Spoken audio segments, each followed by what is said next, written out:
Cholesterol அப்படிங்கிறது நம்ம உடம்புக்கு தேவைப்படக்கூடிய ஒரு நல்ல வகையான கொழுப்பு தாங்க. சோ வந்து குட் கொலஸ்ட்ரால், பேட் கொலஸ்ட்ரால் 2 வகையான கொலஸ்ட்ரால்ஸ் இருக்கு. இந்த குட் கொலஸ்ட்ரால் அப்படிங்கிறது பிரச்சனை கிடையாதுங்க. இது வந்து செல் வால்ஸுக்குமே ஹார்மோன்ஸுக்கும் தேவைப்படக்கூடிய ஒரு கொலஸ்ட்ரால் தான். சோ எப்போ நமக்கு பேட் கொலஸ்ட்ரால் நம்ம உடம்புல அதிகமாகுதோ அப்பதான் நமக்கு இதயம் சார்ந்த பிரச்சனைகள் ஏற்படும். நம்ம உடம்புல ஃபேட்ஸ் எப்படி ஒர்க் ஆகுது அப்படின்னு பார்க்கலாம். நம்ம சாப்பிடக்கூடிய சாப்பாடுகள்ல ஒமேகா 3 ஃபேட்டி ஆசிட் இருந்துச்சு அப்படின்னா நம்ம இதயத்தை பாதுகாப்பா வச்சுக்கலாம். இந்த ஒமேகா 3 அப்படிங்கிறது என்னன்னா ஃபிஷ் ஆயில், ஃபிளக்ஸ் சீட்ஸ் அதுல இருந்து கிடைக்கக்கூடிய ஒரு எசென்சியல் ஃபேட்டி ஆசிட்ங்க.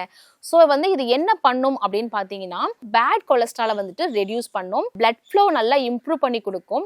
நெக்ஸ்ட் வந்து நமக்கு ஐ ஃபங்க்ஷனுக்கும் பிரைன் ஃபங்க்ஷனுக்கும் ரொம்பவே ஹெல்ப்ஃபுல்லா இருக்குங்க. ஒரு பெஸ்டான ஹோம் ரெமெடி ஒன்னு சொல்றேங்க. காலையில இதை வெறும் வயிற்றுல சாப்பிட்டு வாங்க. ஒரு 2-3 பல்லு பூண்டு தட்டிக்கோங்க. அதுல கொஞ்சம் 1 டேபிள் ஸ்பூன் தேன் கலந்து மிக்ஸ் பண்ணி டெய்லியும் காலையில வெறும் வயிற்றுல சாப்பிட்டு வாங்க. கண்டிப்பா நமக்கு ரத்தம் அப்படிங்கிறது சுத்தமாகி இந்த பேட் கொலஸ்ட்ரால் அப்படிங்கிற பிரச்சனையே நமக்கு வராதுங்க. இதயத்தை பாதுகாப்பா வச்சுக்கிறதுக்கு ஒரு வர்மா சொன்னோம் இல்லைங்களா? சோ இது பேர் என்னன்னா இதய முத்திரை அப்படின்னு சொல்லுவோம். நம்ம இப்ப சாப்பிடக்கூடிய சாப்பாடுகள்ல ஒமேகா 3 அப்படிங்கிறது கிடைக்குதான்னு பாத்தீங்கன்னா கண்டிப்பா கிடையாது அப்படின்னு தான் சொல்லணும். வேற வழிமுறைகள் எப்படி நம்ம ஒமேகா 3 நம்ம உடம்புக்கு எடுத்துக்கலாம் அப்படின்னு பாத்தீங்கன்னா நியூட்ரிலைட் சால்மன் ஒமேகா 3ங்க. சோ இத பத்தின உங்களுக்கு further டீடைல்ஸ் வேணும் அப்படின்னா 9940040764 அப்படிங்கிற நம்பருக்கு கால் பண்ணுங்க.